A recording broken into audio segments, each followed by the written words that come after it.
A blind knight that uses echolocation, viewing the dark, treacherous world through sound. Trapped in a dungeon, endangered by combatants, where hazards lurk around every corner. Make sound to have vision, or don't and be stealthy. Avoid impaling threats throughout the dungeon to escape. Engage with other prisoners. Rogue Knight I've been hearing about. Could you find the key and unlock my cell? Free them to fight back with more allies. Let's take this guy. The Dungeon Labyrinth has many paths and even more traps. Struggle through the darkness to find your freedom.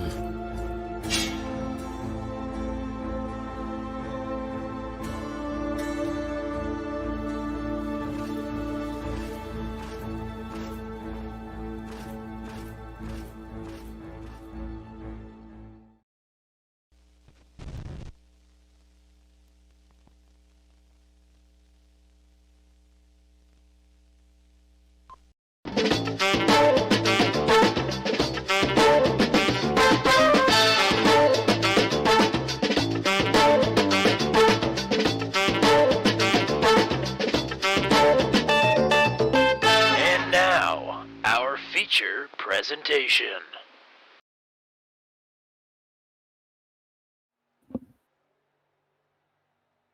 Well, we've just come off of our very first back-to-back race winner in Truck 200 history. Now, Justin Michael is looking for a three-peat here tonight, and things seem to come in threes here at Pocono. It's the tricky triangle, 3 turns of terror here tonight in the Pocono mountain range. Pocono mountain range? Pocono Valley? Whatever. It's thanks to a brilliant decision from the geniuses over at the IndyCar marketing department. We had to change the venue and bring you this wonderful 200-mile race from Pocono Raceway, and that is why this race is titled, this race was supposed to be at Indy 200. And we are excited to bring you 200 miles, 80 laps around Pocono for round number 5 of the inaugural season of Truck 200. My name is Tommy Cook. We've got the co-captain of Air 200's main flight, Mr. Matt Williamson, alongside here tonight, man in the controls, making sure that everything is tip-top here tonight. Are you feeling tip-top? I don't know. We've had a lot of technical difficulties to be feeling absolutely tip-top here tonight. But, the love is in the air. We got Valentine's Day coming up tomorrow, and it's going to get a little tricky here tonight. So certainly some things to look forward to. Absolutely. It's definitely going to be a tricky sort of night for a lot of drivers here. We do have, as we're looking at the qualifying board here, we do have some recurring names up front. No surprise, Justin Michael right now has the top time in qualifying. He's won back-to-back races. He was the fastest in practice. He's got the provisional pole right now with just a few minutes left to go in qualifying, and nearly the entire field has set a qualifying time here. So Justin Michael looking pretty good to grab his second career pole, looking for his third career win in as many starts. But how about Roland Holt? After his race sort of fell apart towards the end, it was still a decent run for last week's pole sitter, Roland Holt, but a P2 start here tonight, and Roland Holt could be looking pretty good. We'll have to see. But before we get talking about tonight, let's take a little bit of a look back towards last week, and let's take a look, more importantly, at the points out of Dover. And what are some of the things that catch your eye here as you're taking a look at the point standings?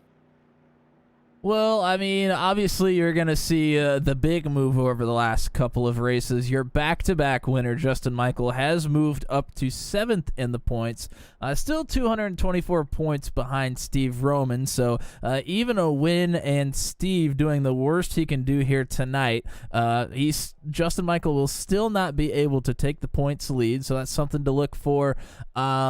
Steve Roman's putting together a very good season, not only only did he win the inaugural 200, but he's had some good finishes in between then as well. So those are the two that we're kind of watching here tonight. Also, will Paul Ellison get another 5th place finish? We'll have to see.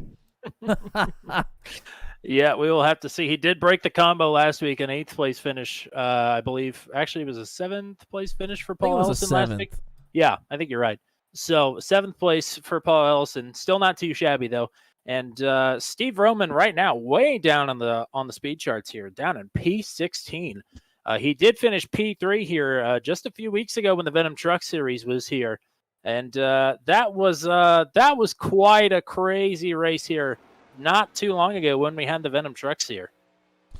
Yeah, that was kind of a wild one. I mean, Steve Roman's one of those guys that you were saying he's a little bit farther down on the board, but he's really good at using good strategy. He always just seems to find his way to the front, whether he was the fastest in practice and qualifying or not. So I don't think it'll be any different, but yes, it was kind of a wild race here when the Venom Truck Series was here, and I don't know if I expect anything different here tonight, but, last week at Dover, I was actually pretty surprised that, there were definitely some tempers flaring, but pretty tame, I mean, when you really think about what could have happened with 30-plus trucks at Dover. So I'm actually expecting it to be maybe a little bit more the same here tonight. We'll have to see.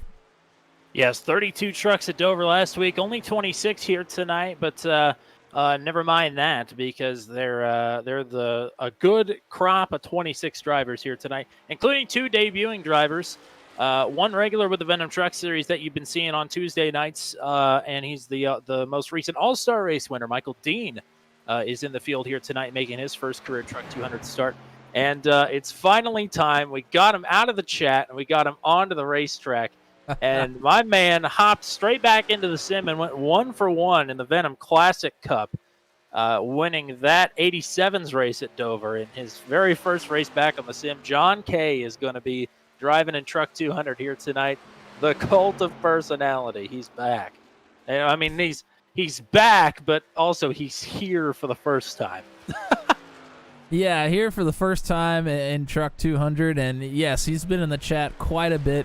It doesn't look like he's put together a qualifying time. I don't know if that's on purpose. I'd say it is. Ready. So, he's always the man with the plan. That's what most people say. I call him the man with a home, finally. But we'll have to see. We'll have to see what kind of a run the old 27 of John Kay can put together for us in his first run with the Truck 200 series. And just like that, it is time to grid up for 200 miles, 80 laps around Pocono.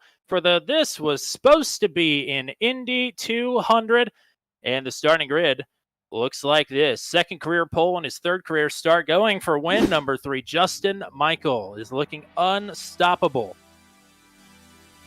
He goes P1 here. Roland Holt will roll off to his outside. Doing one admin thing here really quick, because on row number 2 on the inside, great qualifying run for Luke Peterson. He's going to roll off P3. How about it? And starting to his outside, he qualified 4th, but he's actually going to the end of the line. Had a couple of dust-ups last week. Jeremy McKinnon is going to be serving an EOL penalty. New number on the truck for TJ Bartell. He's number 9. He rolls off on the inside of row number 3. Michael Fish, a good starting spot for him. He rolls off 6th on the starting grid.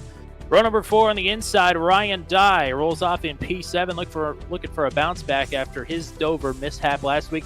Podium finisher Joe Yakes from Dover is rolling off in 8th. Kyle Zittel and Jeff Smith, both drivers who had some problems in Dover, looking for some bounce backs. They round out your top 10 starters here tonight. Paul Ellison, Brantley Gainey on row number 6. Then it is Will Salamone, Michael Dean on row number 7. Jacob Houston, Steve Roman on row number 8. Johnny Nielsen and Andy Poliski there make up row number 9. Garrett Rainey and Richard Kessinger is back after he took his provisional last week. He will roll off in P20. Kyle Dimmick, Christopher Kresge, 21st and 22nd. Then it is Brad Saxton starting next to John Kay. That's quite the row there. Holy cow. And then rounding out the field here tonight, because I'm not driving, Troy Thomas, Hunter Leach, 25th and 26th. That is your starting grid here for Pocono as the trucks are getting ready to roll off of pit road here. Mr. Matt Williamson, what do we got on tap? Well, we're going to go ahead and take a look at our weather conditions here. Track temperature right now is 99 degrees, so not super warm, but not really cool either. So they're going to start slipping and sliding a little bit when the tires start to go, especially through turns 1 and turn 3. We'll have to watch for that. There are 3 extra tire sets, 0 fast repairs, and we're looking at around 25 to 32 laps on a tank of fuel, probably towards the end of that, but it's definitely going to be a 2-stop race as we have 80 laps here tonight. And that 32 number is specific. That was the last time on our green flag run in the Venom Truck Series. We saw a couple of people stretch at 232 laps, really trying, probably not shifting around the track. So that is where that number came from. We didn't just pull it out of thin air. That had some prior data to it, unlike most of our fuel data, which is actually just conjured out of thin air. Well, I wouldn't say it out of thin air. I mean, we do a little bit of testing to figure those out. We just don't do a fuel run. Yeah, guesstimation is the better word, and then the drivers just polish us off. Well, partner, 80 laps here. Are you ready for some excitement around the Tricky Triangle? Oh, I'm ready for some excitement. Also ready for a cease and desist incoming. Vanity Fair calling out us using an RAL theme from the past. Uh-oh. That's a dedicated fan right there. Jokes as always. Pace car is going to hang a left. Here we go down Long Pond straightaway. Justin Michael elects the outside. Roland Holt to the inside. The green flag is out. We are racing in Pocono for Truck 200.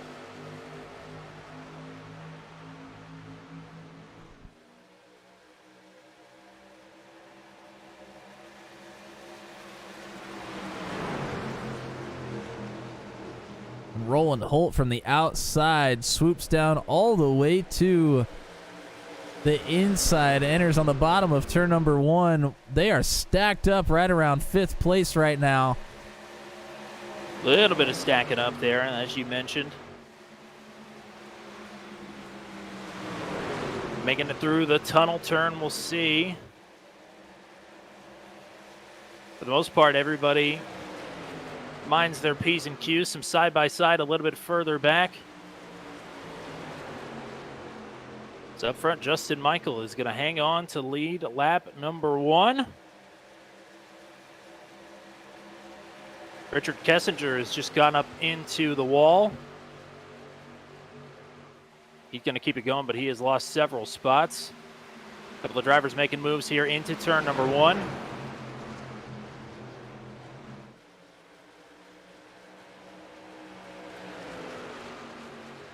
Up front, single file right now. Roland Holt trying to get a run on your leader, Justin Michael. This is where we're going to see some passes trying to be made. I was asked by one of the drivers earlier for a couple of pointers, and I told him to be aware that, whoa, if somebody's in the wall, I think it might have been Peterson. Luke Peterson, as they scatter around him. Everybody scrambles. Goodness. Some pretty significant contact there for Peterson. Boy, Steve Roman hung that out of turn 3 as well, nearly into the wall. What I was going to say before that incident, as the number 9 of Bartel is going on the inside of Roland Holt for the second position now, is going into turn 2. That is a place where some people will try to dive bomb you in there, so you got to be a little weary of that. Also, you're trying to carry so much momentum through that corner that you could do exactly what Peterson did, is try to really hammer it through the middle of the corner and end up hitting the outside wall coming out of the corner. So that's a pretty tricky spot. Points leader is mired in some pretty heavy traffic, including Peterson, trying to get around Jacob Houston as well. I believe Andy Poliski is going to try and jump through. They're 3 wide through turn number 3. That typically doesn't work. Whoa. Man, tight quarters. Peterson, I think, kind of rolled out of it, so Vroma didn't come up right into him. It's going from bad to worse for Peterson, unfortunately. Just trying to hang on until he can come down pit road and get some service done to that truck. But still got a ways to go, unfortunately. We're on lap number 4.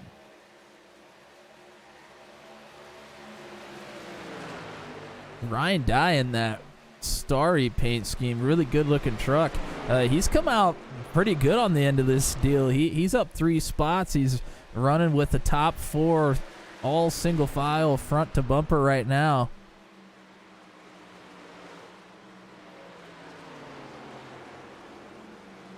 And Zittel having a good run here so far. We've seen him have a few incidents, a little bit of a struggle here in Truck 200 so far, but hoping to put together a good one right now, sitting in the top 5. But Paul Ellison is looming, hoping to make a pass. Salamone just made a pass around Jacob Houston on the outside coming out of turn number 3. He picks up the 10th spot to move Will Salamone up into the top 10.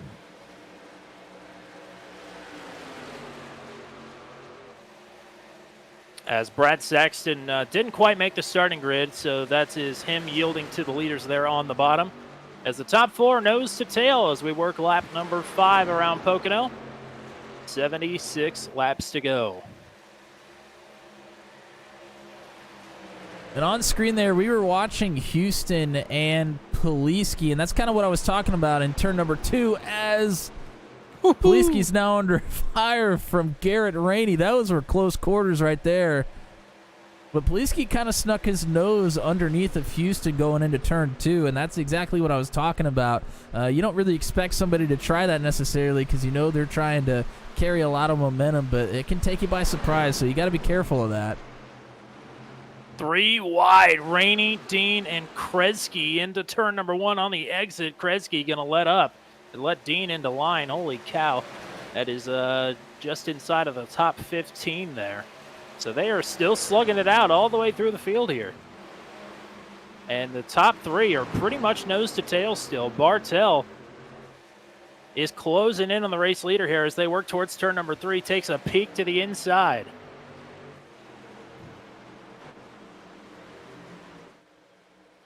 And Ryan Dye has gotten through on Roland Holt as well, up 1 more spot. And he looks like he's got a lot of speed right now in the run. He's looking to make a move on the number 9 of TJ Bartel for second. Let's go ahead and go to a little cockpit view. Go on board with the man, Ryan Dye, in that starry truck.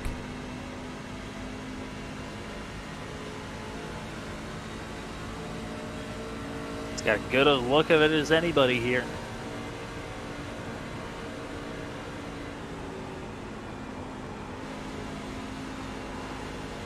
Oh, and Dye gets down below that yellow line a little bit.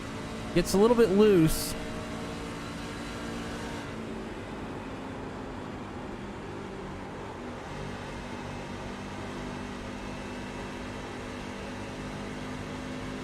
Boy, that's a smooth wheel through turn number 3. That is a difficult turn.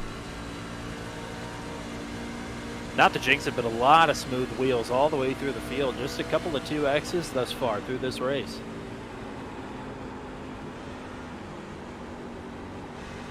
Down here in turn 1, it's not going to take long before we see some of your drivers start to utilize the top side rather than the bottom. The bottom is usually the preferred line in the beginning of the run, and as the tires go, they will start to try to carry momentum through the top side. We saw Poliski do it just a couple of laps ago.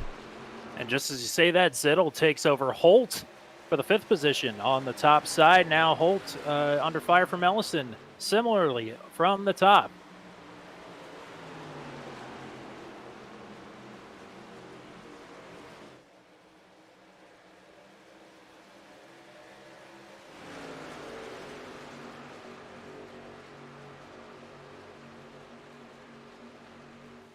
Holt's way down on the bottom of the racetrack, swoops up. to get a good entry into turn number 1. Now here you see Ellison utilizing the top side rather than the bottom to carry the momentum out of turn number 1. We're going to start to see that a lot more here if we stay green.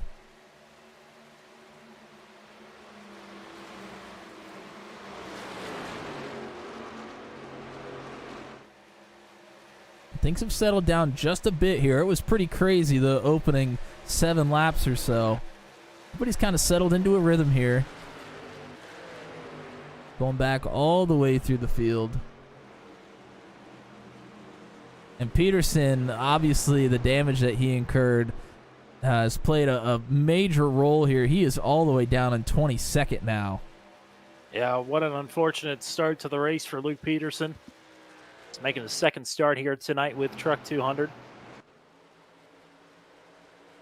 It's going to be an uphill battle here tonight for the 89. As we've completed 9 laps, working now lap number 10. If you're hanging out with us here tonight, let us know. Drop us a chat. Drop us a sub as well. We're approaching sub number 200. We're going to have some stuff rolling out here this week, and we want you to be a part of it. So drop us a sub if you're not already, and come join the fun. Certainly some stuff happening. Good old NASCAR is back with a points-paying race this Sunday. Yes, it does seem like the season was over not that long ago, but it also seems like it was over forever ago. So I am certainly ready to have NASCAR every weekend until just a short break in June.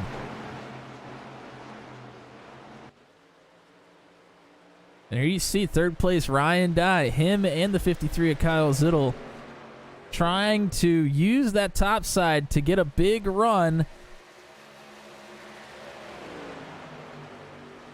down this stretch into the tunnel turn.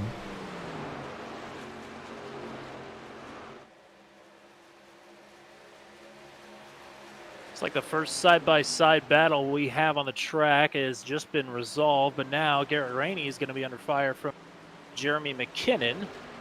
That is for the 16th position now, as John Kay just went through on Rainey. So John Kay and McKinnon, who started in the rear of the field, have worked their way up about halfway through the field. Kay in 15th right now.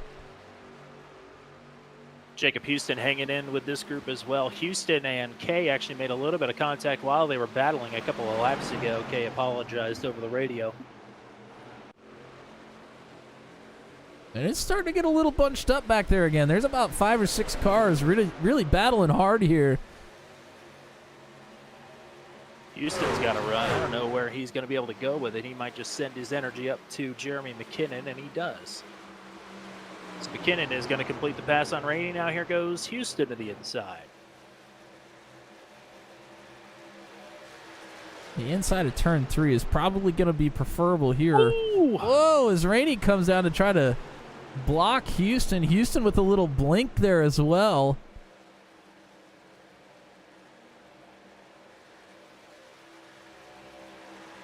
And now Gainey is closing in on Houston. We'll see what he elects to do.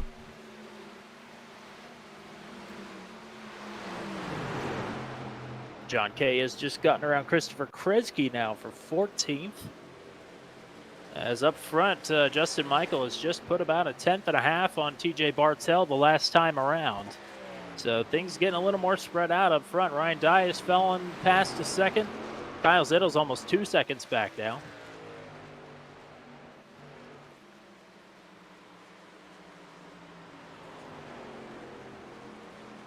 And we're going to start to see a little bit of separation of those who really pushed hard in the beginning and those who decided to conserve a little bit of tire here. And this was, is Rainey. I don't know if he got up in the wall, but he certainly had a ton of time there at turn number 3. This was pretty much the same field that the Venom Truck Series race had here. Theirs was a little bit shorter. It was 55 laps, but they went over, well over halfway through the race without a caution. But once they had that first caution, man, the racing was insane. And the racing was pretty good at the initial start too. It's just drivers settling into a run, knowing that you're going to have 2 green flag pit stops if things go green, and they want to put themselves in the best position possible. We have a little battle brewing here between Roland Holt and Paul Ellison. They've been kind of rubber banding with each other. Now Joe Yakes is going to insert himself into the mix underneath of the 55. Can't quite clear. He's going to pull in behind to get a tow down this big front stretch.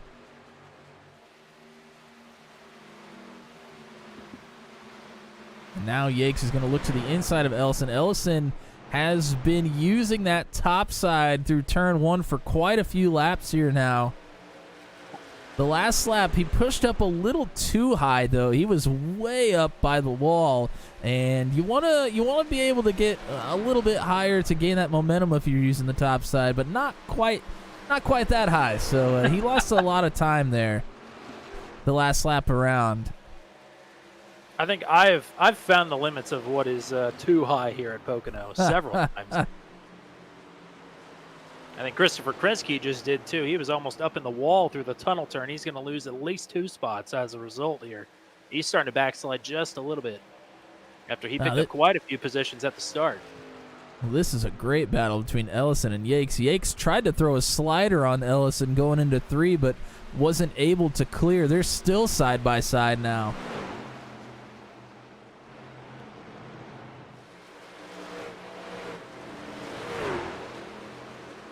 Yakes is able to clear. Ellison is just pushing him down this stretch. Thought maybe would take a peek to the inside, elects not to.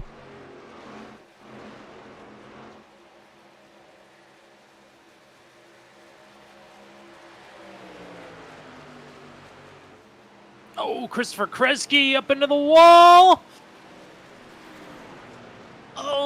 Oh, man. And he does tag Troy Thomas. The damage for Kresge, I'm sure, is much more severe. Man, that's unfortunate. Just pushed it a little bit too wide there, I believe, out of the tunnel turn, and clobbered the side of the truck there.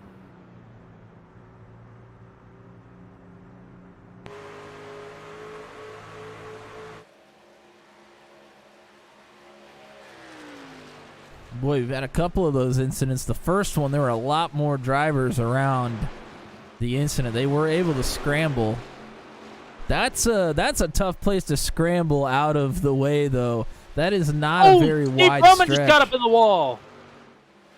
Vroman just did the same thing. He just hit the wall right out of the tunnel turn. And, I mean, another pretty hard shot, it looked like. So Vroman in 8th, I believe he's just lost 1, 2, maybe 3 spots. And that is your points leader. I'm going to see if I can find that here.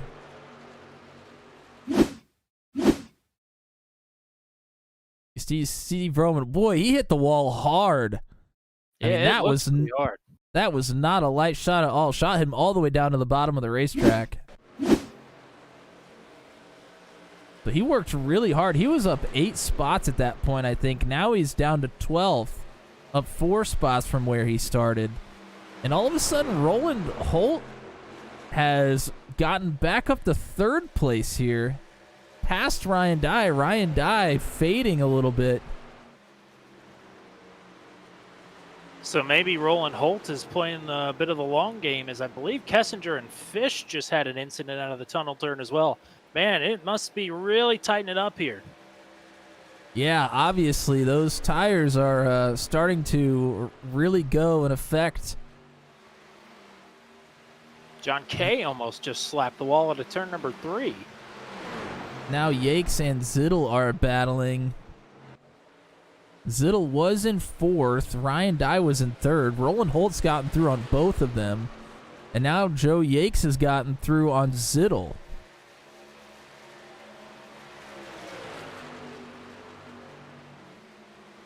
So a little bit of tire conservation for some of these drivers. Other drivers facing the opposite problem with severe degradation of both the tire and the truck. Yeah, slapping the wall is certainly not what you want to do, especially when you have really long stretches like these. Can certainly affect the arrow. Big time. So unfortunately, we have lost Christopher Kresge. He's going to call it a night. He is the only one of our open wheel regulars that elected to come out here tonight. Gavin Sanders took his provisional. Dakota DeMay does not have one to take, but he did not show up regardless. So Kresge was here tonight, so he was repping the RIL.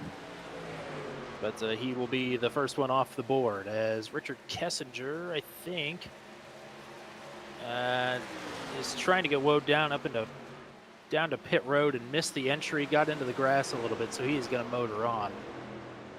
I get notifications now with a new software that I'm trying out with every single incident around the track. So that is why I'm able to jump on all these all of a sudden very quickly. Matt's head is probably going to be spinning at the end of the night. There is a hot battle for 11th happening right now. John Kay is up a bunch of spots. He's up to 11th. Michael Fish, Jeremy McKinnon, Jacob Houston in this battle as well. We got Joe Yates on Ryan Dye right now as well for 4th. He slid right in front of him. While that was happening, Steve Roman just hit the pits. So he's got damage to repair. But Joe Yates up to P4. And Joe Yates won. Oh. Jacob Houston was pushing McKinnon down into the turn 2, and McKinnon wiggled. Whoa! Michael Fish hard into the wall. Oh, man. Fish has had a couple of contacts with the wall already. It's only going to make it harder. Once you get a little bit of arrow push, arrow wash, whatever you want to call it, arrow damage on the right side of that truck, it does not get any easier until you get that thing down pit road and get it fixed. But Houston and McKinnon still battling hard.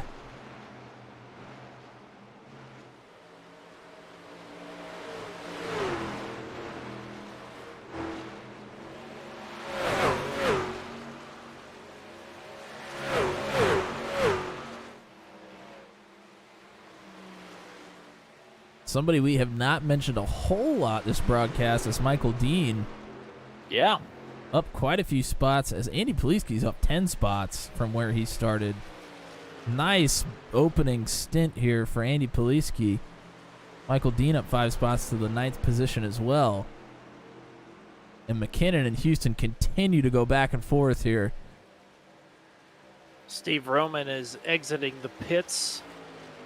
And he's got the leaders not too far behind him here. We'll have to see if the fresh tires are going to outweigh the damage that he has on that truck, if he's going to be able to scoot away.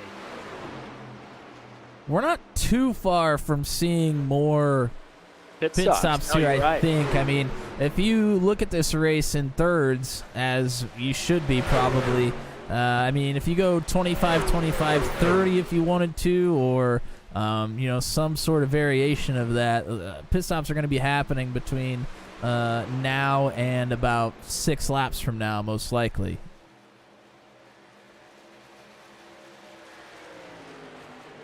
So it's Justin Michael leading TJ Bartell at the line by 2.5 seconds. Roland Holt and Joe Yates in close proximity to one another there.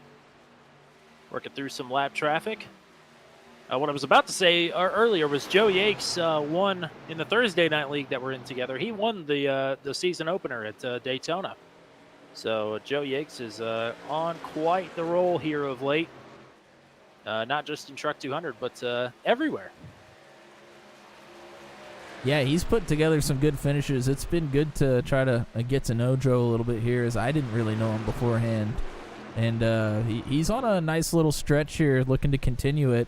Having a good pit stops here is going to be key in doing well in this one. You're going to have a couple of them here, and this can be kind of a weird pit entry if you're not on your stuff. And also, if you're trying to maximize your pit entry, it's easy to push it a little bit too hard and maybe spin out. It's easy to mess up in a ton of different ways here at Pocono on pit entry. It's just like Dover last week. Yeah, Dover was difficult because you have to get it wound down really, really quickly as soon as you come off the track. This one is more, if you get on the brakes trying to push it in there, I don't know why, it just seems like it's really easy to spin the truck around trying to get into the pits here at Pocono.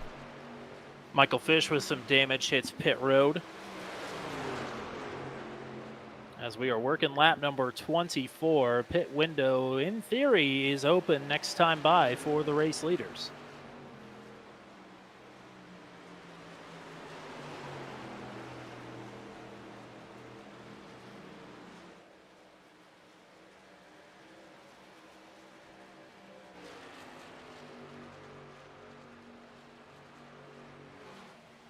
Andy Poliski has just hit pit road. So Poliski from the 8th position is going to open up the lead lap leader pit window here. Other truck on pit road is Richard Kessinger. He has hit the wall several times and is a lap down, so he's got some damage to fix. It's good to see Richard back. I missed seeing him last week. But he's having a tough night. Yeah, I know he's running this league, I think, to get a little bit of practice. He's a substitute for his team in another truck series that they run in, and he was looking to try to get some seat time in race conditions for them. I don't know if his duties for that were done. It sounded like he had quite a few in a row that he knew he had to do, and then it's kind of, we'll see from there. So regardless, good to see Richard with us again here this week, and hope to see him finish out the season strong here, as he hasn't had a whole lot of luck tonight, but hopefully he'll have a better luck next week. Here comes Ryan Dye and Michael Dean into pit road. You're on lap number 27. So Ryan both Dye of those seemed, drivers inside of the top 10. Yeah, Ryan Dye seemed like he pushed his tires really hard at the beginning of that run, so I'm sure he was looking to come in pretty much as soon as he could with that window open. So we'll have to wait and see who is going to pit first to drag Justin Michael onto pit road, or if Justin Michael doesn't need any encouraging. Well, I can tell you, second place TJ Bartel just came down. Bartel looked like he got a pretty good entry into pit road there. It was pretty clean, no black flag. Kyle Zittel follows suit. He is on pit road. So Michael, Holt, and Yates have stayed out. John Kay, Jeremy McKinnon on pit road. Brad Saxton has just gotten a black flag on pit entry. Johnny Nielsen is on pit road as well. Luke Peterson, Kyle Dumig. So, yeah, here come pretty much everybody. Hunter Leach on pit road as well. Starting to come down. I mean, it makes sense. You can either do, like a 26, 26, 28, or, some variation of that. Bartel is off pit road. Zittel is as well. So easy to get a black flag here if you're not paying attention on pit exit. Pit exit here is sort of an optical illusion. It's like a narrow hallway, sort of like a House of Mirrors trick. Paul Ellison is on pit road from P4. Yeah, the other part about this is it spits you right out onto the track, too. Yes. If the people that are going into turn one aren't really paying attention, they can't come right down onto that inside line. Otherwise, they're going to hit you. So it's got to be heads up here on pit exit. Jeff Smith has also hit pit road there on that lovely truck. Roland Holt calls over the radio that he will be pitting this time. And Ellison is now exiting as well. Justin Michael continues. He had the opportunity to come down there. He did not. He's going to put lap 30 on the board. And theoretically, we're looking at probably 32 laps. Maybe 33 is as far as he's going to want to push it. Part of this, Will Salamone on pit road. Go ahead. Part of this, whether you stay out or come in, has a lot to do with the rhythm that you're in as a driver. if you've had a lot of good laps and you don't want to mess that up, it might be good to go ahead and, just stay out a few laps longer than you normally would. But if you just had a big moment and you're like, oh boy, we got to go now, you might come in a couple laps earlier than you normally would. So I think that has a lot to play into it as well. I believe the leaders are both coming in this time. Troy Thomas has just hit pit road, but I believe Justin and Joe just said that they are coming to pit road this time. And it looks like Justin has gotten in clean. When you have a decent-sized lead, you don't have to push it as hard as you can into the pits. So that certainly helps. It looks like Joe has gained quite a bit of time there on that pit entrance as long as he doesn't have a penalty here. Yeah, it looked like he picked up about half a second, and he does not have a penalty. Joe was running, I believe, in the third position, or third and fourth, that area. And was running 5.5 seconds behind the leader this last time by. So still some time to make up. It's going to be interesting to see where TJ Bartel is going to come out in relation to the leader. Bartel right now just crossed the stripe, working down, and he's just going to go right on past, I believe, the race leader. So Bartel, the P1. Will be P1. I believe Gainey and Rainey, neither of them have come down pit road yet. Gainey and Rainey, who would have thought? Of course, they're together. You are right. Brantley Gainey, Garrett Rainey. Two regulars of the Venom Truck Series, up in P1 and P2. And as I mentioned it, Gainey is coming down pit road, and I want to take a chance to highlight a great paint scheme here. A Little Caesars Pizza paint scheme for the 22. That is a good looking truck right there. Delicious. And Rainey has decided to stay out another lap, so he's really pushing it here. He's on lap 32 now. Keep an eye on what will be the battle for the lead here. Justin Michael is starting to reel in TJ Bartel little by little. Again, Bartel with about, 4-lap older tires, maybe 5-lap older tires than the race leader? Yeah, at least, I think at least 4 for sure. Also to note, Joe Yakes thought he gained quite a bit of time, but must have had something happen while he was coming out of the pits, and you can see there's 4 trucks right behind him, so maybe had to get through a little bit of traffic or navigate something coming off of pit road there. He is now 6.5 seconds behind Justin Michael. Rainey gives up the lead, so Bartel is back up to P1 now. And Justin Michael, last time by, was 1.8 seconds behind at the line. This time he is 0.7 seconds behind. Gets around Brad Saxton, and he's got nothing but 9 in front of him.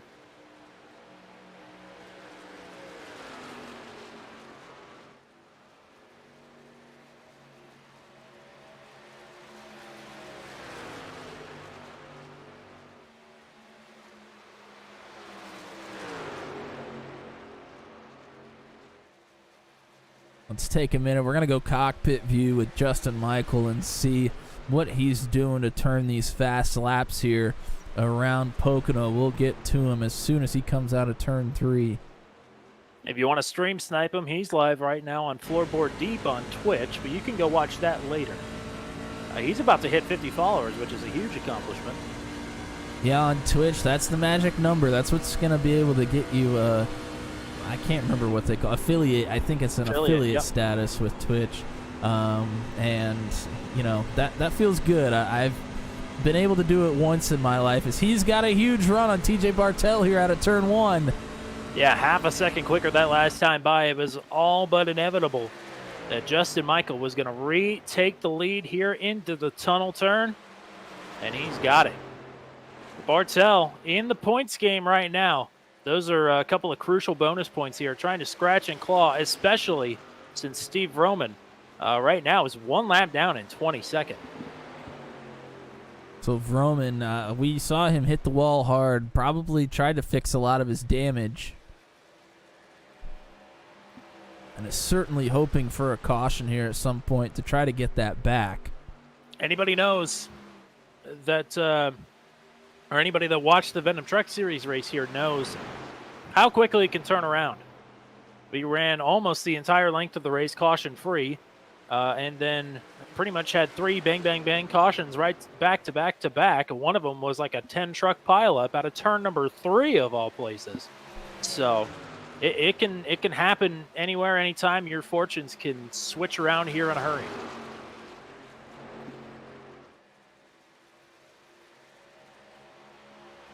Yeah, and we had that caution pretty late in the race that made the other ones occur. When you have one that late, everybody feels like they have to go right now, and it just resulted in some mayhem. Also, some tire. We had some tire issues on restarts when that happened. So if we have any restarts late in the race here on older tires, that's something to keep in mind. That we had a lot of tire spinning going on a couple of those restarts late in that race. All of the setups for Truck 200 are custom setups. For anybody that doesn't know, iRacing has 2 fixed setups. They have a regular setup and an open setup, which is a little more free. This one runs pretty similar. The one that we've got on the truck now runs pretty similar to the open setup. So it's not a setup that I think anybody would be too unfamiliar with if they've turned some laps here at Pocono. Unlike Watkins Glen. Unlike Watkins Glen, which was certainly the open setup times 6.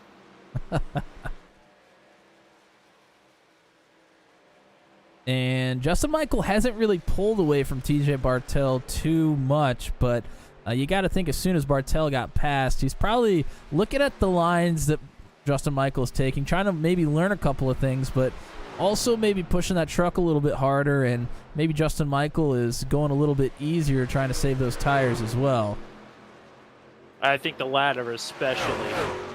Michael knows that he is in the primo position. Bartle took I would say a reasonable gamble with the strategy, and Michael was able to overcut him pretty easily. So, and out of turn number 1, Joe Yates carried a lot of momentum. Ryan Dye must have had a slip up right there. Ryan Dye was really slow down that stretch, and Joe Yates blew right by him right before they got to the tunnel turn. So Joe Yates, move him back up onto the podium, P3. This is the exact same podium that we had at Dover last week. It's Michael 1, Bartel 2, Yates 3. This time Ryan Dye is in the top 5. He likes to see it. Joe Yates also came to the pits on the same lap as Justin Michael, I just remembered. So Ryan Dye was one of the early pitters. I think he came down maybe lap 24, 25. So about 5, maybe even 6 laps earlier than Joe Yates and Justin Michael. TJ Bartel in that group as well, although Bartel does have about 4.5 second lead on Yates. Look to see if Joe Yates can put some time into that deficit here with a little bit newer tire.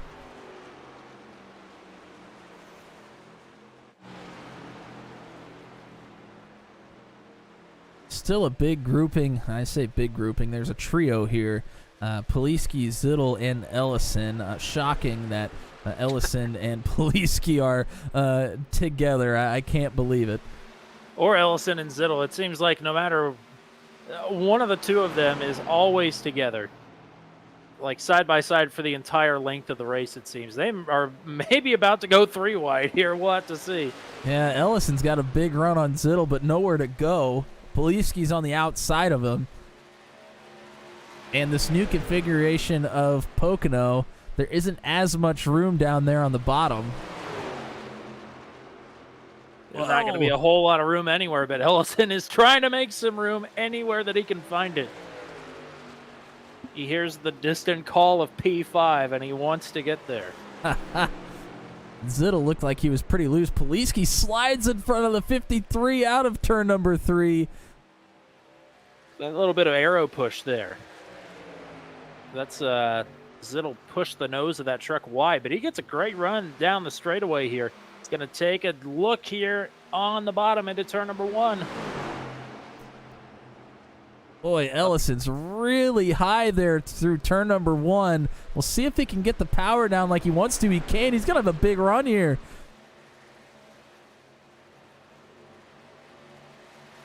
It's on the inside of Poliski. Poliski tries to squeeze him. He's going to look to the inside of the 53 as well.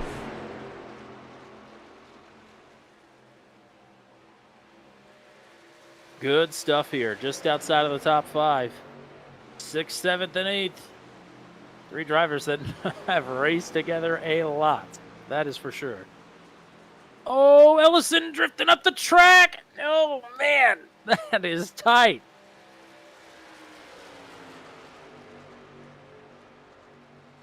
Ellison able to carry momentum down the front stretch, though. That's surprising. Maybe a touch of side draft there, a skosh, if you will, out of turn number 3. Just a Skullville with Zittle around the Buffalo Wild Wings paid scheme. Thank you for those that appreciate it.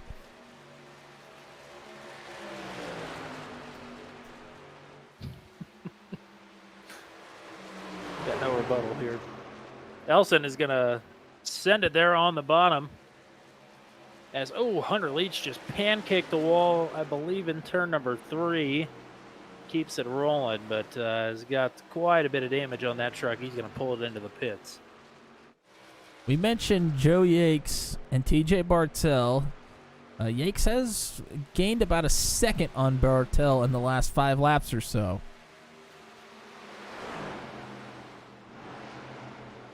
That last time by, he was only 1/100th of a second quicker. Oh, sorry, I'm looking at the their best time, not the last time. Sorry, yeah, you're right. He was 4.5 tenths quicker than Bartel that last time around. And we give out bonus points for the fastest lap as well. I don't think we've mentioned that on the streams themselves. But now I've got this nifty little tool where I can see the purple lap. Right now, the purple lap belongs to Ryan Dye. He ran a 54.79 pretty early in this race. And so he's got the bonus points right now for fastest lap. Yeah, he was blazing fast in that first stint. He's now fallen victim to Roland Holt, so he's dropped down to 5th place. It's still 4 seconds to clear Ellison, Zittle, and Poliski as they still battle. So yeah, and Holt's actually putting a little bit of time on Yakes as well. He certainly is. Which Holt later on in the run in that first stint fell back. It seems like he's moving forward this time. As our drivers now have 13 plus laps on their tires. Some up to around 18. Yep, we're across the halfway mark in this race, working lap number 43. And 80 is the magic number here tonight, unless we need some overtime. We'll have to see. The way things are going right now, knock on wood, everybody, not looking like that's going to be necessary.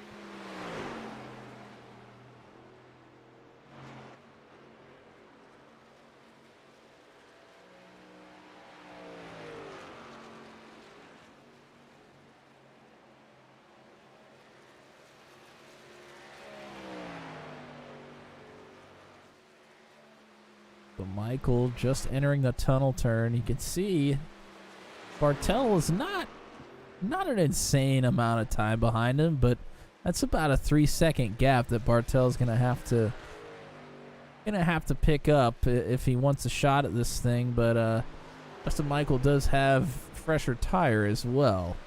That's gonna be a tough ask, especially with Justin Michael behind the wheel.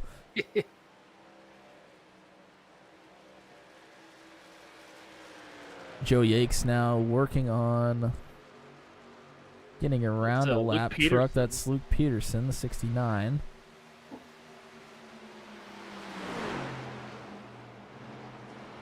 Or is that the 89? I think it's the 89. I think. I don't know. He's the 89 in the league, so. I'm surprised.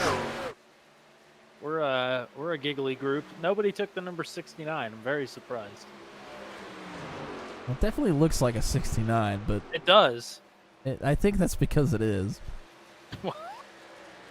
No, it isn't 8. He just got the 9 pushed all the way over. What a sneaky duck Luke Peterson is. Oh, man. He did that on purpose. Probably. I can't say I blame him. Pull a fast one on us. Yeah, I don't know that for a fact, just so you guys know, but I would assume that was on purpose. I would do it on purpose. We'll just put it that way. Mm-hmm. That's true. Oh, Richard Kessinger. I think he's going to call it a night, unfortunately. Oh, yeah, you can see him Well, smoking maybe slow not. down on the bottom. He Out of turn 1. He cracked the wall. He's got a meatball flag. It was just a single truck incident, so it's not going to require a caution, and he stayed off of the track. Actually, this was in the tunnel turn. And, yeah, you could see he's really wide through the middle, and he pounds the outside wall, and he absolutely sends it into the inside wall. It's amazing he didn't flip over the inside wall there. Man, he's got a good-looking truck, too. I hate to see that thing beat up. For sure. Those Busch Light mountains look good and gold on that black paint.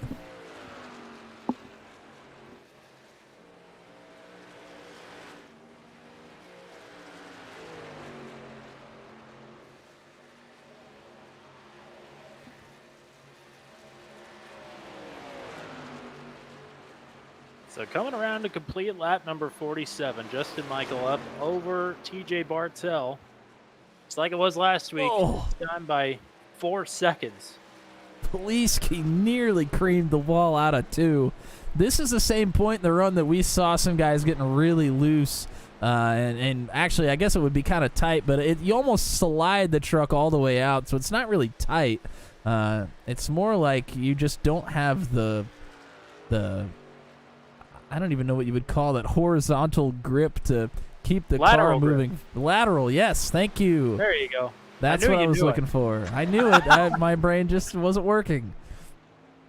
Just didn't have the lateral grip. The truck starts sliding really bad here at this point in the run. And it comes at you on both sets. The fronts can push, the rears can slide. It just feels so helpless sometimes around here. I definitely grew up watching dirt track racing. Sadly, I did. Yeah. That's all right. Anyways. We all have our moments. Somebody we mentioned pretty often early on here in the race is John Kay. He went up a lot of spots in that first run. He's kind of stalled out a little bit. Him and Salamone are actually battling for the 11th spot here, but John Kay started way back in the field, I think around 24th. Yeah, so basically right at the rear of the field, and he's up to 11th now. So a really, really good run from him in his first race at Truck 200. And He must TJ have gotten Bartell. himself Sorry, go ahead. I was just gonna say he must have gotten himself a mighty fine establishment to put that sim rig in. TJ Bartell last week set the record for most trucks passed in a race. Went from 21st to 2nd. So an incredible effort from Bartell last week. But John Kay, if he keeps picking them off here, he might have a shot. Get himself into the top 5. He might have a chance to break the record here. We'll have to see as this race rolls along here. Right now, it's the same top 3 as last week. Michael, Bartell, Yakes, 1, 2, 3. Roland Holt in 4th. Ryan Dye, P5. I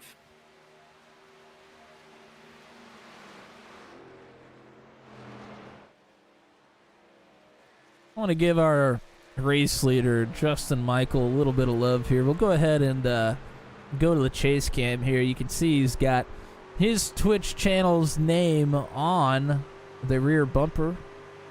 Floorboard Deep on Twitch, and I am actually going to go to Twitch and see if he has hit his follower goal or not.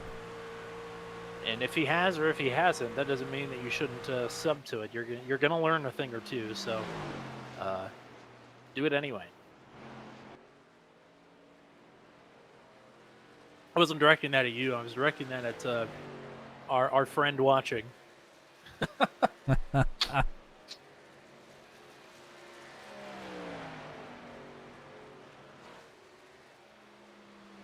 It's not too late to say hello here in the stream, by the way. Drop us a chat. Let us know you're here. And tell us what your Valentine's Day plans are.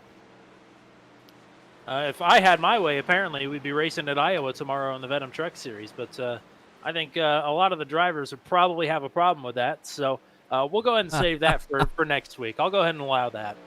So Tuesday night off, tomorrow night for the Venom Truck Series, Iowa. And I'm not too sure that we also aren't at Iowa next week as well. So it's going to be double Iowa, double the fun. Boy, we planned that out well, didn't we? Yeah, sure did. I'm going to go double check that right now, actually. Yep, Iowa, 142 laps for us. I'm not sure how many laps for Venom. I'll go look at it after the race here, and I'll let you know.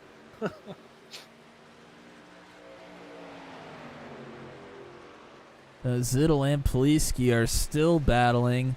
Ellison has pulled out from them by quite a margin, almost 2 seconds now.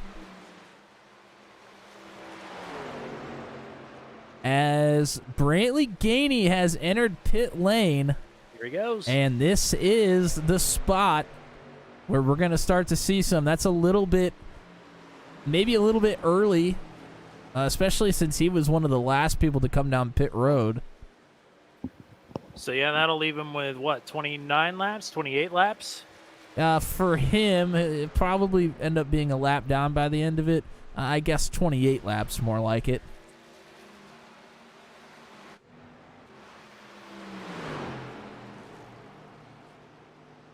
And Poliski and Zittel side by side out of one here.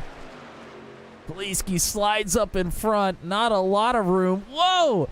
Zittel gives him a shot.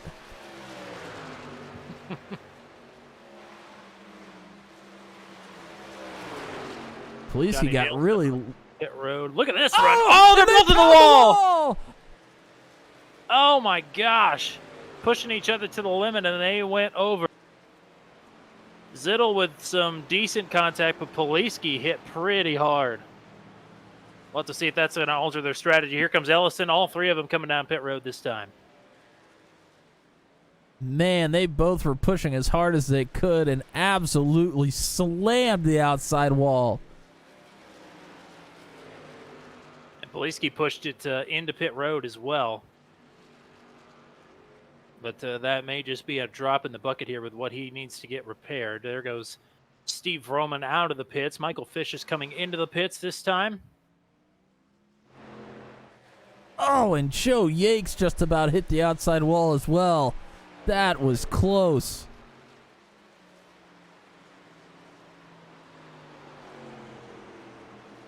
Oh, man. A lot of people coming in, going out. We're keeping track of some of the pit stops here. Mottville Speedway checking in, saying good luck to Jeff Smith. He's hanging in. Also, thought we were supposed to run Indy. Oh, Poliski! He saves it. Oh, my gosh. He did hit the inside wall there. He did. And he's got a... if he didn't have a lot of damage before, he's got quite a bit now. Cold tires and right side damage. Those are the two worst things in isolation for keeping a truck under you. Ryan Dye and John Kay in the pits. Garrett Rainey just came down as well. Rainey was another one that waited way late last time and is coming in this time early.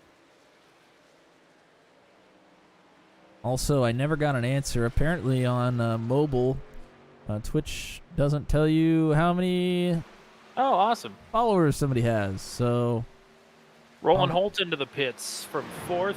Yeah, that's weird. Huh. Might have to open up the old desktop browser and see if I can find that out. He might know. If he can seal the deal here and go 3 for 3, we'll ask him.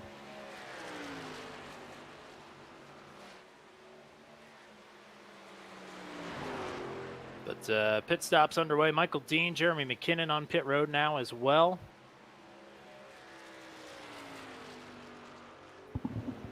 Oh, Poliski is still, I'm still watching him trying to hold on to this truck. It is so loose. He was really out of shape there through the tunnel turn, let Brantley Gainey through. Roland Holt is exiting the pits now. He comes out in 6th at the moment.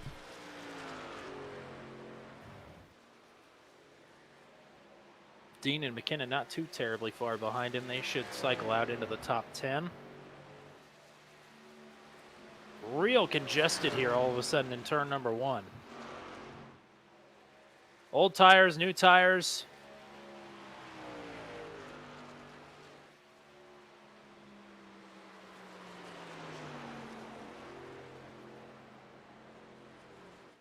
Joe Yakes on old tires. He's got Dean behind him, then McKinnon,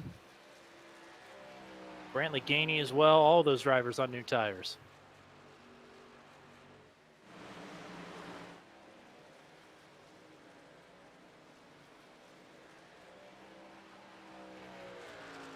And Justin Michael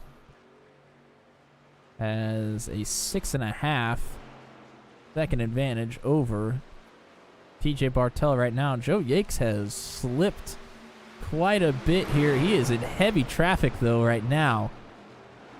A lot of trucks with new tires going around him. But he's lost. That second that he gained on TJ Bartel, he's pretty much lost at this point. Yeah, you're going to lose a ton of time letting 3 lap trucks through, whether they're on fresh tires or not. So a lot of time given up there. Roland Holt has just set the purple time, 54.686. So he's got the bonus point for fastest lap as they run. Jeff Smith has just hit pit road. Here comes Bartel as well.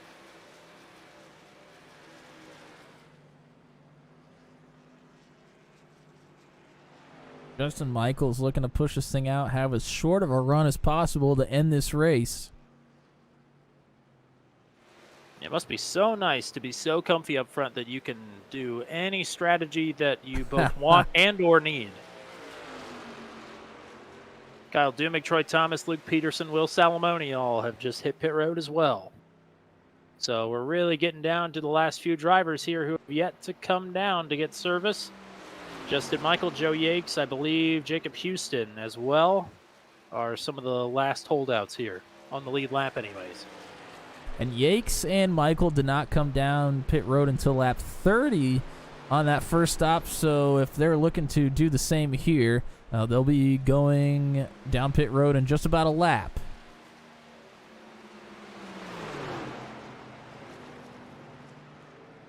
Do a couple of 30-lap runs and then one final 20-lap stint is the strategy that they elected. So it seems. So it seems. Brad Saxton has just hit pit road. This time he did not get a penalty, which is good.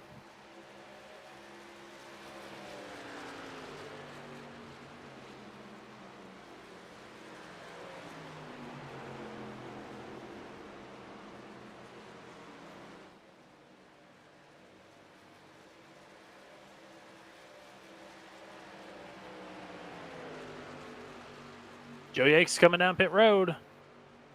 And he's got drivers with fresh tires right behind him that were a little bit bottled up.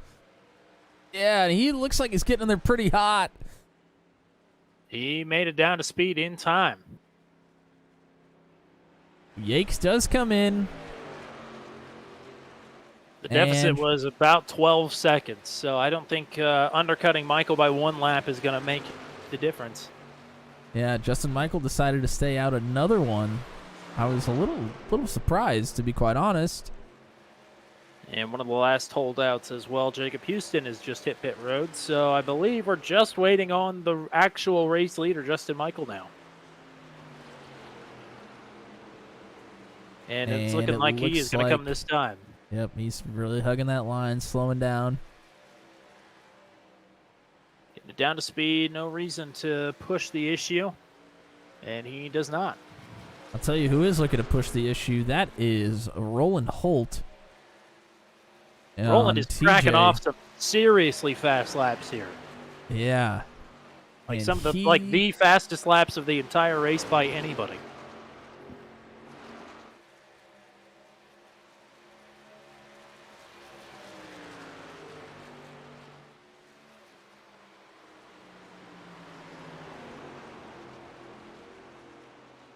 So this is Bartel and Holt on screen. This is for the second place spot here.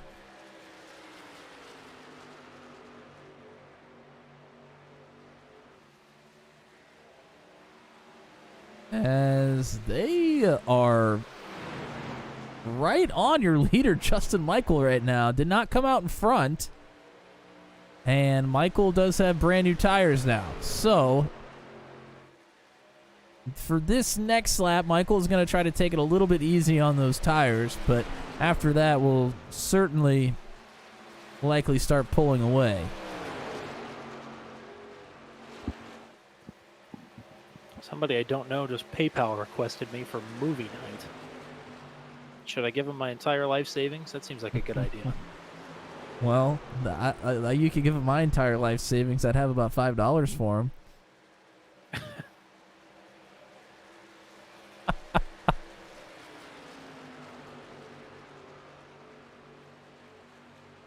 And I think it's fitting as the leaders go by Steve Roman to recognize after hitting the outside wall, your points leader, Roman, has had a tough night. He is all the way down in 20th position.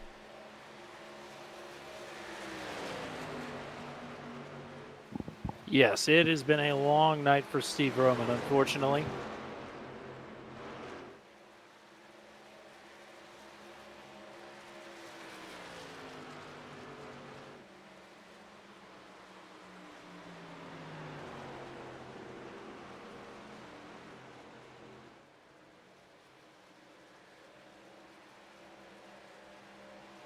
So the bombarding of Roland Holt on TJ Bartel has stopped here for just a moment. Holt is trying to put together a couple of good laps to get right back to the rear bumper of the number 9. And Justin Michael is already out to nearly a 2-second lead over TJ Bartel, and that's only going to continue to grow.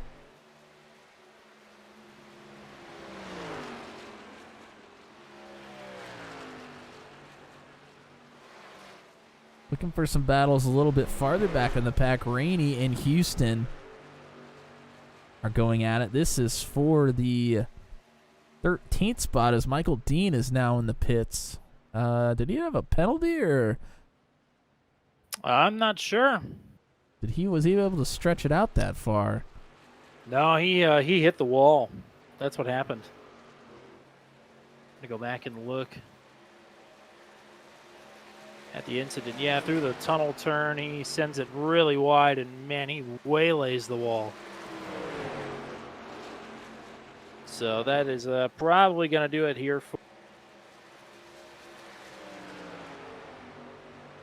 Michael Dean, unfortunately. Yeah, Michael Dean says waylay. The name's Wale, though. I appreciate anybody who understands that one. That's a throwback to Madden 2007, maybe.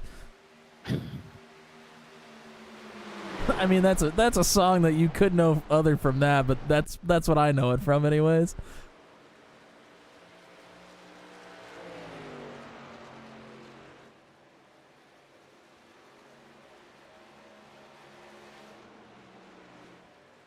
And John K is looking to pick up some more spots. Goodness gracious. In the He's on a green roll. flag. Yeah, and the green flag runs. Pit stops, I should say. He gained 4 positions just on the green flag pit stop cycle. And now has passed Kyle Zittel all the way up to 7th. He has a long ways to go to get to Ellison and Yakes, but if he could do it, he would be able to match the most positions gained title here. He's up couldn't do it. 17 spots right now. There is time. A couple of drivers with some big moves. Paul Ellison's up 5 spots. Yeah, up to P6. And before Poliski, Joe Yakes, sorry, he's making a pass on Ryan Dye for the 4th spot right now into turn number 1. He is going to get it done.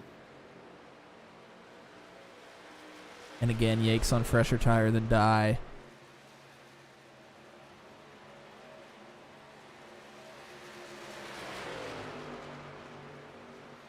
Roland Holt has really picked up the pace here, though. Yakes is a full 4 seconds now behind Roland Holt.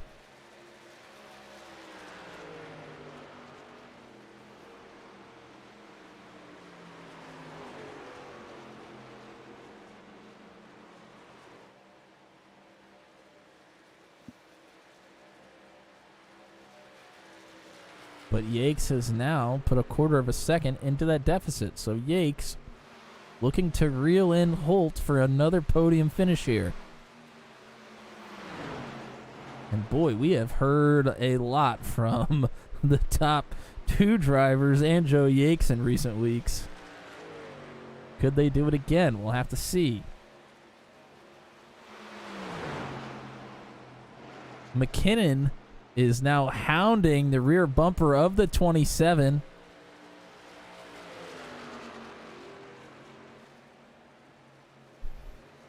John K., formerly known as the Homeless Hero.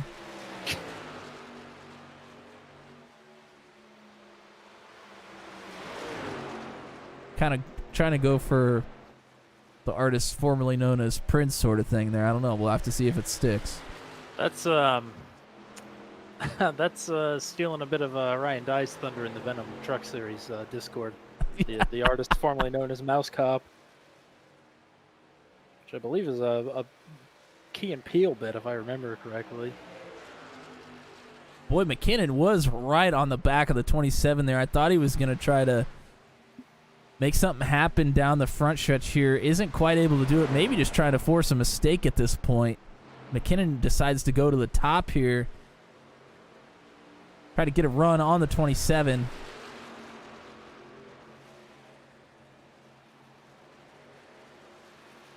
He isn't quite able to do it there.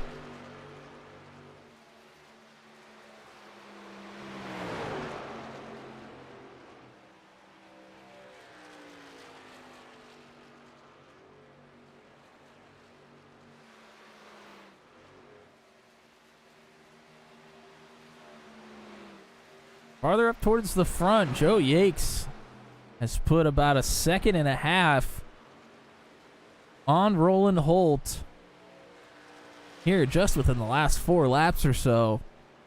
And there's still about 10.5 to go. So he's closing in quickly. And TJ Bartel is only another 2 seconds in front of Holt. So if Yakes can keep this run going, may be able to get 2 spots here by the time this is over.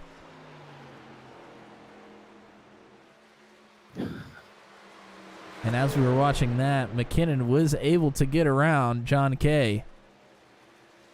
That's too bad. Go ahead and see if I can take a replay of that. You can see McKinnon just goes right underneath of him. This is in turn 3. And does it pretty handily. John K. just kind of admits that he's lost that battle right there and gives up the spot at the moment, but he's not done fighting back yet.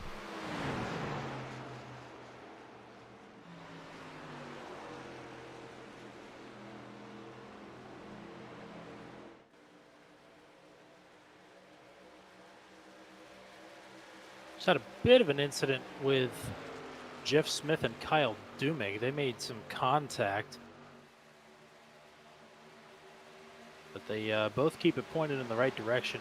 So saves a late race caution here inside of 10 laps to go. That's the good news.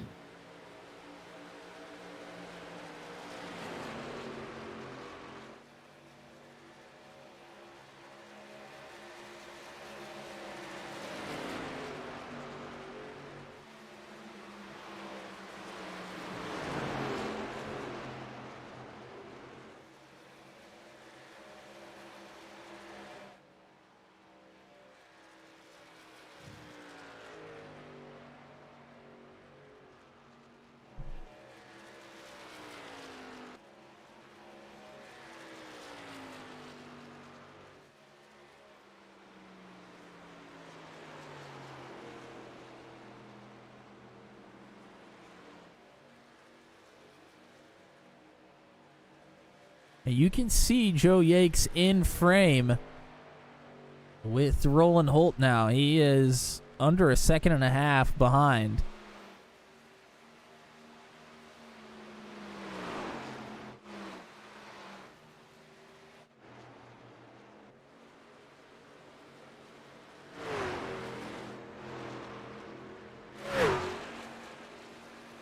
Look at all these trucks right in front of Justin Michael here.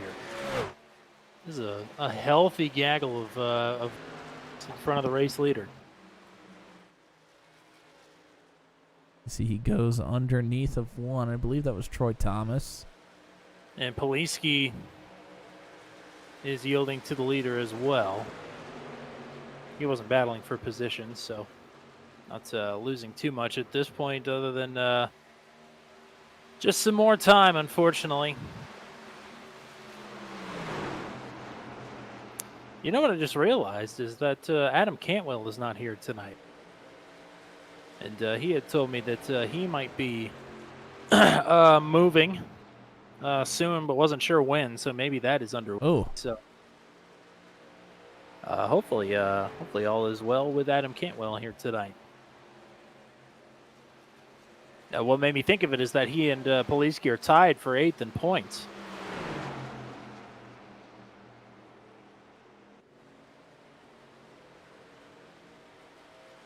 Cantwell's certainly going to drop some tonight as John Kay is right back at it with Jeremy McKinnon. Kay slipped up in turn 3 about 5 laps ago, yielded the spot to McKinnon, and has now fought his way back.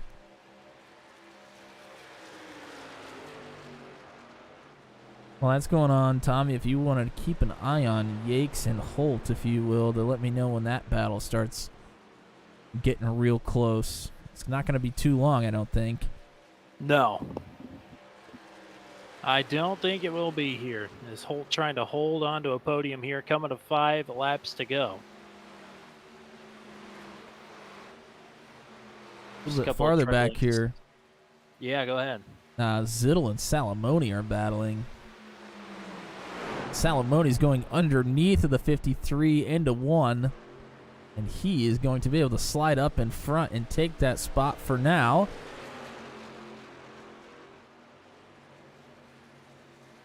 Salamone's going to benefit from a little help from the Little Caesars truck, the 22 of Gainey, as he's going to get a tow down that stretch into the tunnel turn.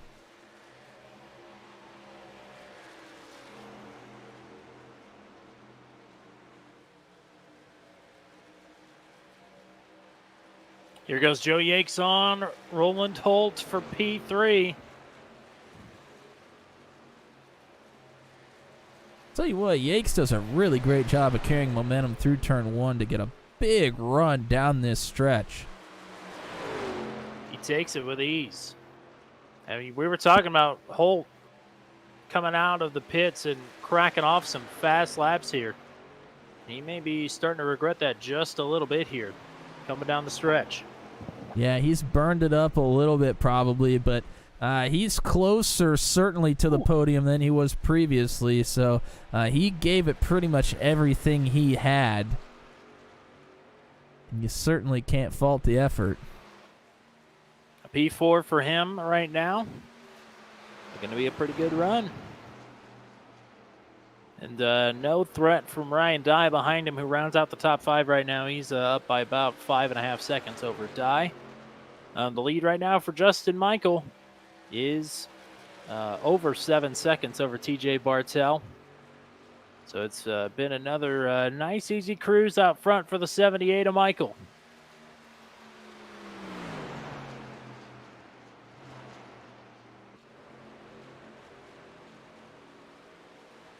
Salamone passed Zittel to get into the top 10. He also has an opportunity to make one more pass to get past Brantley Gainey Jr. in the 22.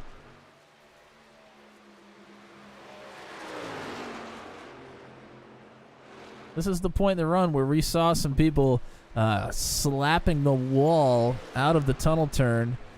So we're going to want to keep an eye on that as this race is coming to a close. Salamone thought he was going to look to the inside of the 22, decides to stay behind him for right now. Maybe thinks he has a better opportunity somewhere else.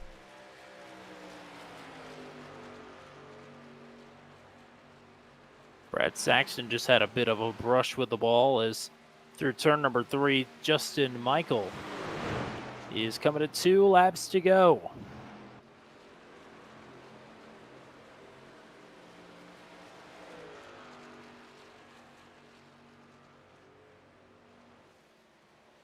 Steve Roman, the points leader, P21, 2 laps down.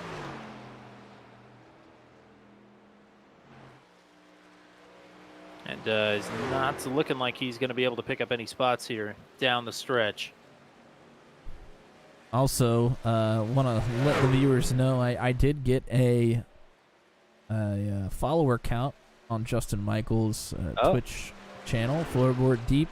I subscribed with our Turn 200 account, and I think we were number 30. So he needs some help, ladies and gentlemen. We have almost 20 viewers here, and he needs 20 followers. So Floorboard Deep on Twitch. Let's help him get there. We're going to put it right on your screen. It's on the rear bumper as he takes the white flag. Final lap around here at Pocono.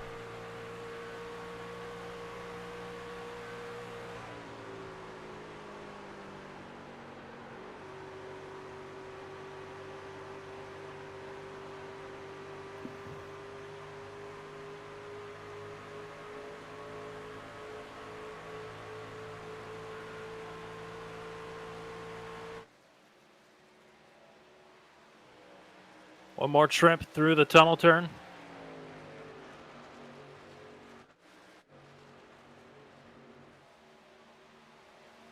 About to go 200 miles, caution free. Another awesome run for Justin Michael. Back to back to back. Justin Michael in the checkered paint wins it at Pocono.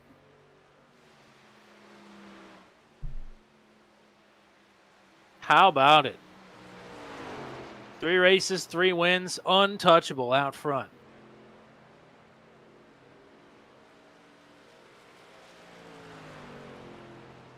Bartell brings it home in second, Yakes in third. Roland Holt is going to snag a top 5 here tonight. And Ryan Dye will round out that top 5.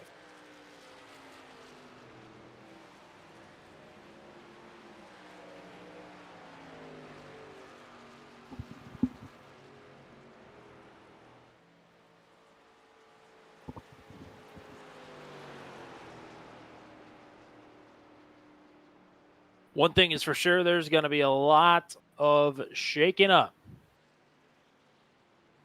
on the leaderboard here. Yeah, and we're not quite halfway into the season, almost, though, and things are just getting started as far as that points battle goes.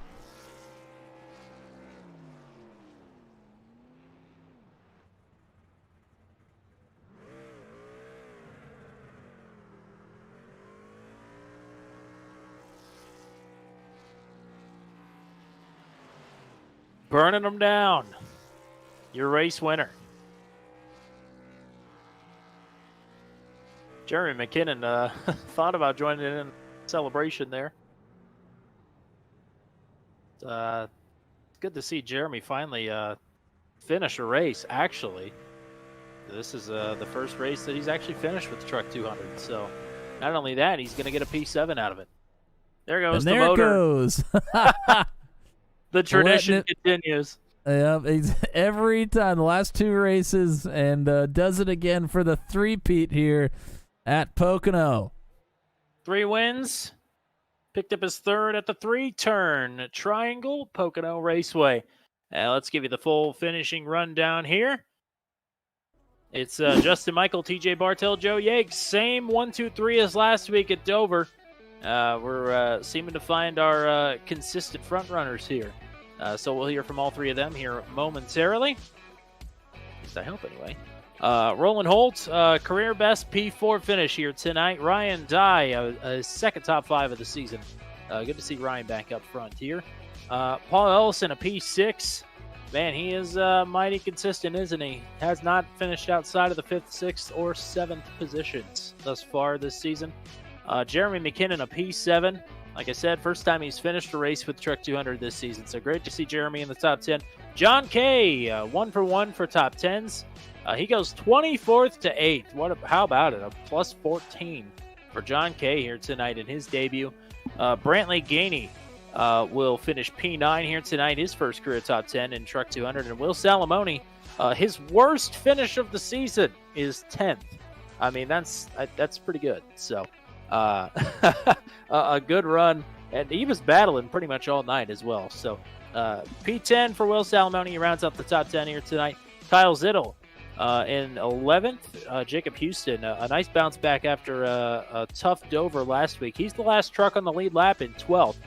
Then how about a great run tonight, a quiet one for Johnny Nielsen. Our Brazilian friend finishes P13 here tonight. That's his best career finish. Garrett Rainey finishes in 14th. Andy Poliski, man, tough break for him here tonight to finish in P15. Jeff Smith, a couple of problems late there, but hangs on for a P16. Kyle Dumigs, likewise, P17. Michael Fish, first truck 2 laps down in 18th. Luke Peterson then in 19th. Michael Dean in 20th. Steve Roman, the points leader, coming in. We'll have to see if that is going to hold up. He finishes back in 21st. Troy Thomas, 3 laps down in 22nd. Brad Saxton in 23rd. Hunter Leach, 4 laps down in 24th. Then DNFs tonight for Richard Kessinger in 25th and Christopher Kresge in the 26th and final position, as we're going to go ahead and bring in our P3 finisher here tonight for the second week in a row. It's Joe Yates. Welcome back to Booth 200 and welcome back to the podium. You seem to be familiarizing yourself with the top 3 here. Yeah, I think I got a case of deja vu tonight. It's a little bit bigger than last week, so hopefully it was a little bit easier to navigate and maneuver Pocono. But man, it seemed like the tire and the strategy, it was just sort of all over the place. Did you ever really know where you were going to shake out during the race? Did you have a feeling? I didn't really have like a really great feeling, but I was like, I knew that I wanted to do 30-60 and have that short 20-lap run to the end where I can just go all out with the truck. And it worked out. I was kind of chasing Justin and TJ pretty much all night, and just no matter what I did, I just couldn't get up to those guys. But, it was cool to try to run down Roland there at the end to get 3rd place. Matt, what do you got here for Joe? Yeah, congrats, Joe. You are certainly making a name for yourself here. In the top 3, talk to us about the pit entrance. We talked about it a little bit earlier on in the broadcast. Why is this pit entrance a little bit difficult here at Pocono? Well, it's difficult because it comes up on you so quick, because you can't really slow down in the middle of turn 3 or you're going to get run over.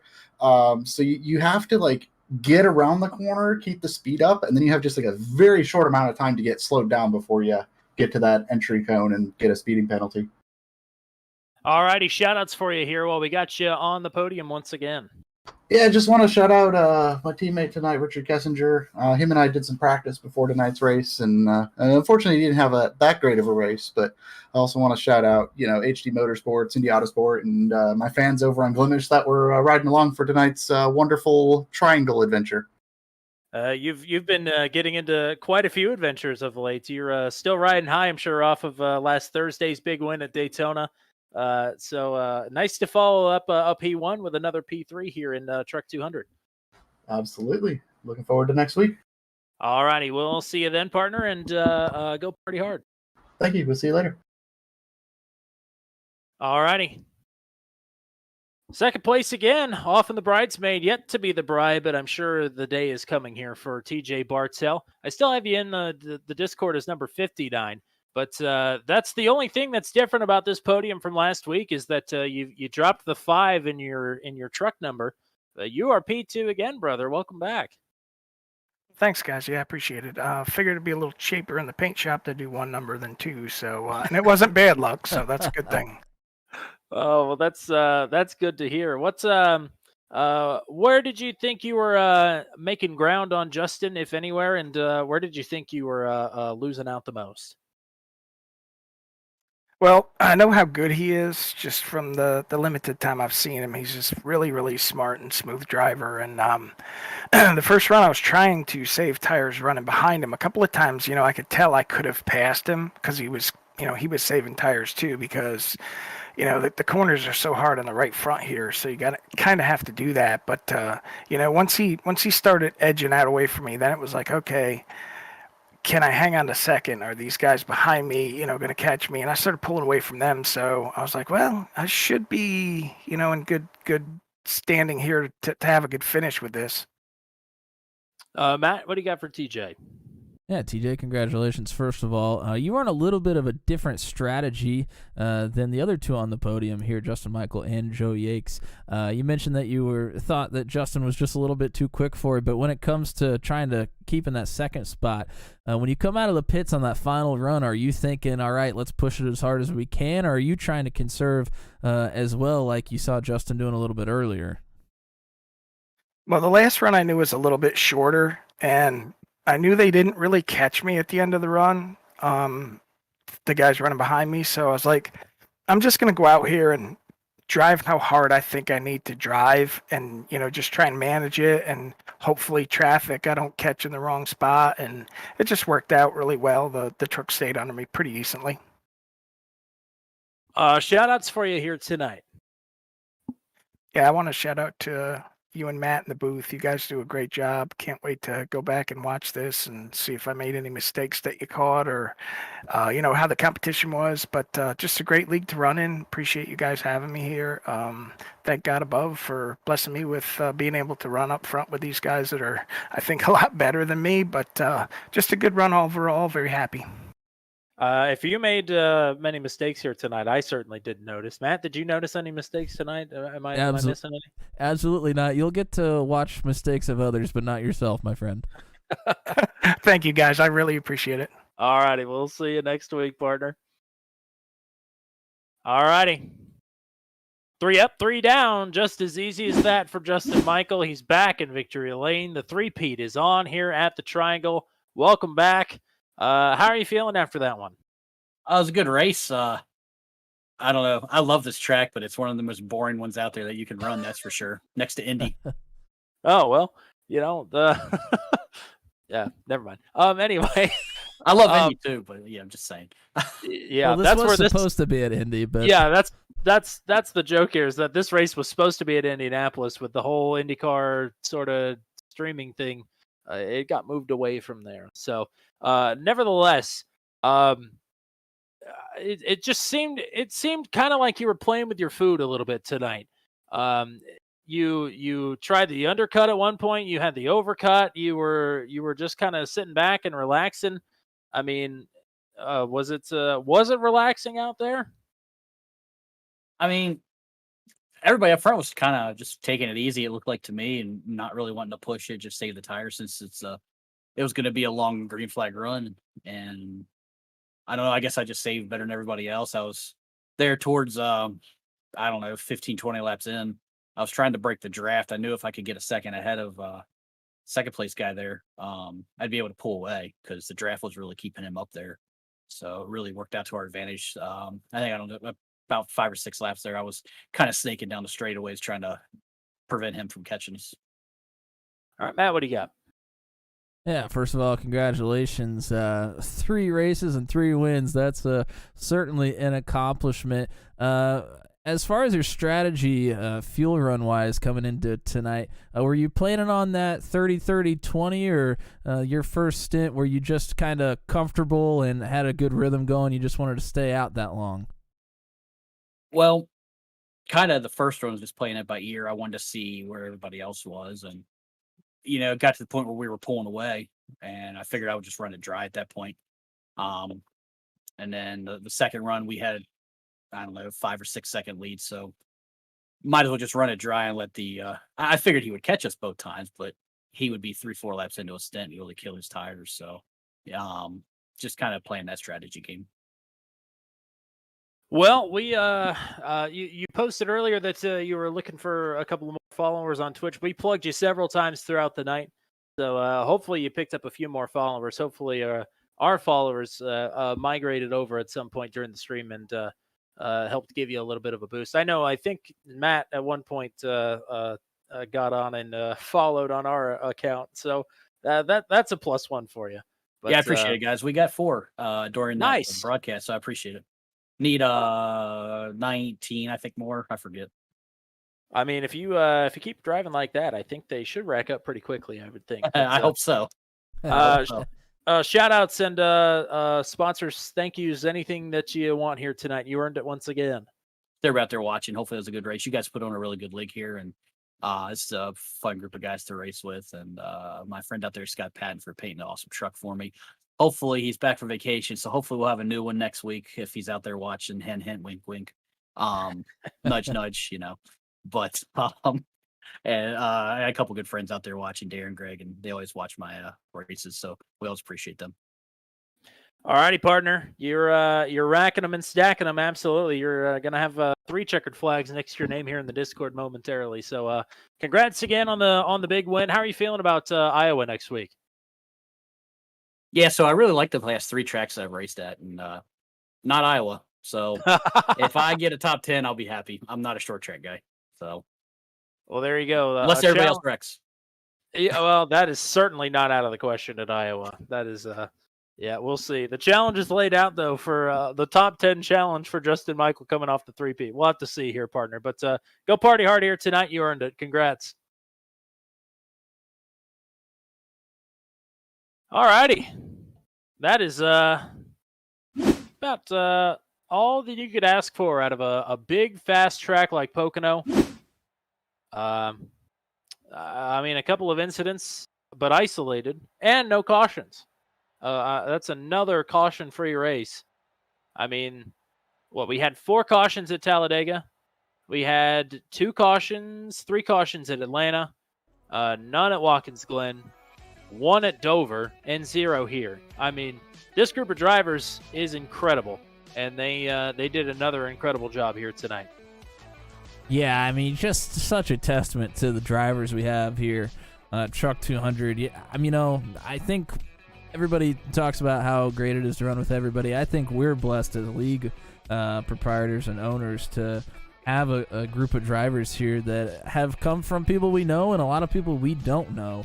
To have this many guys that run cleanly and respect each other, so it's just been awesome to see that evolve and will continue to evolve throughout this first season. I also want to give a shout out to Johnny Nielsen, who hopped in the chat. One of our drivers said that was a nice clean race.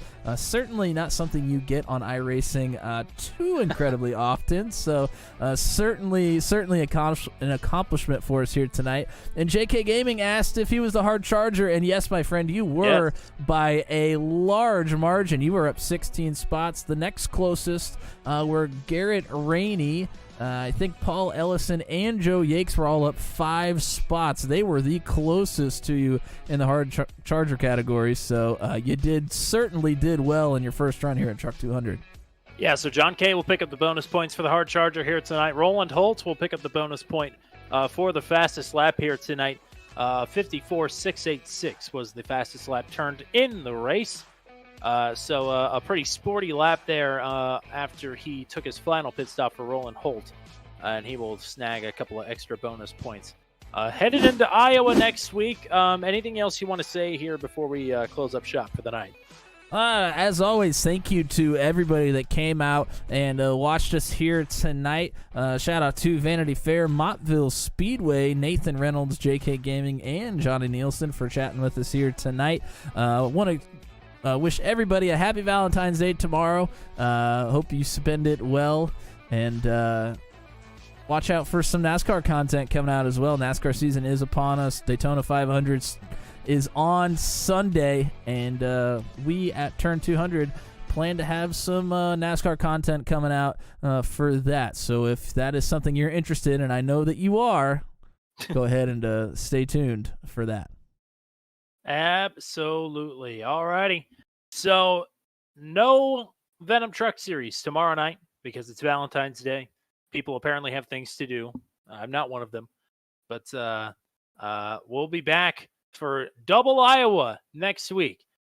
200 kilometers for Truck 200 next week. That's 142 laps. And then the Venom Truck Series is going to go longer than that. They're doing 165 laps at Iowa. So 2 Iowa races, back-to-back nights, Monday and Tuesday next week. You don't want to miss it. And again, we'll have Daytona 500 coverage. Several different videos rolling out here this week in regards to that. So keep your eyes out. Hit subscribe if you haven't already. If not, for the Daytona 500 content, just to keep up with Truck 200 and the Venom Truck Series and some other future series that will be being announced very, very shortly that we are very, very excited about. So that's all we got for you tonight. Until we meet again, for everybody here with Truck 200 and Turn 200, for the greatest stream producer of all time, that is the one and only Mr. Matt Williamson. I have been Tommy Cook. Until we meet again, we say so long from virtual Pocono Raceway, where Justin Michael picks up the three-peat. He gets it done. Have a great night, everybody.